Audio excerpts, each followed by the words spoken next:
All right, Randy from LDGeek.com here, talking with Ash about Assassin's Creed 4 Black Flag. Just got a couple of real quick questions for you.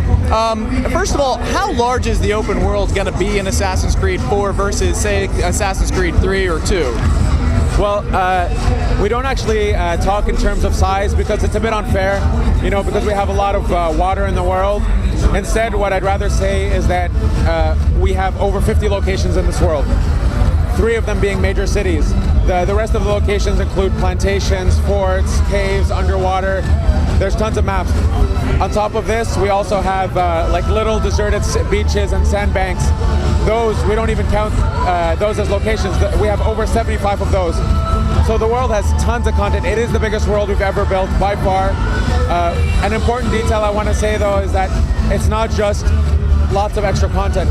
Every one of these locations and activities and events, they have gameplay value. You can find stuff that you need to upgrade Edward, upgrade the Jackdaw. You know, one major change we've had over previous games is that the Caribbean world is unlocked about an hour into the game. So you have full access to the whole Caribbean very quickly. But the way we pace it out is by putting challenge gates. What that means is if you see this this cave you've never been to, well, there might be this man of war that has 100 cannons.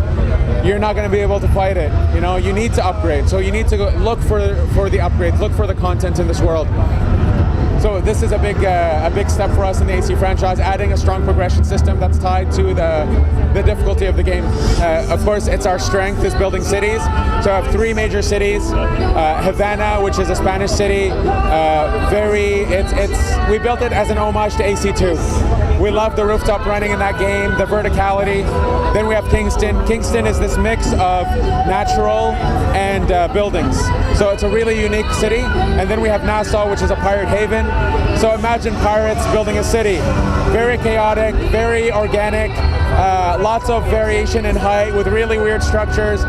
Every city's unique. They're all very big with tons of stuff to find and do in them. So what can you tell me about combat? In the past, Assassin's Creed games have been kind of criticized heavily for how easy the combat has been. Have you guys done anything to make the combat a little bit more difficult for more hardcore gamers? Is there a possibility of a hardcore mode coming out for Assassin's Creed 4? So we don't have a hardcore mode, but we actually have made the fight more difficult. The way we've done it is enemies, generally speaking, attack faster, attack more together. Beyond this, we have characters like gunners. Gunners will kill you in 2 shots. So when you see a gunner, when there's a gunner around, you need to play in stealth. And so you need to take him out. Aside from this, brutes have been really beefed up. The agiles are actually very fast. You have to have mastered the counter ability. So yes, the fight is tougher. You know, we are an AC game though. We have to make the game accessible. We have a huge fan base. There's a lot of people that play the game for the purpose of you know, going through a cool story, learning more about this. So we've tried to balance the difficulty by providing an upgrade system for Edward, where when you upgrade Edward, upgrade the number of guns he carries, upgrade your weapons, you'll have an advantage. So if people want to play a bit more hardcore, you know, get all the weapons, but maybe don't upgrade them all the way. You can still turn off the HUD and everything, correct? Yes, of course. Okay, because that's always a big help. You know, turning off the HUD, you don't need to see your life bar, you don't need to see what weapon you're using. 2 more really hard questions for you. Assassin's Creed 4 and Watch Dogs, are they set in the same universe? Very good question.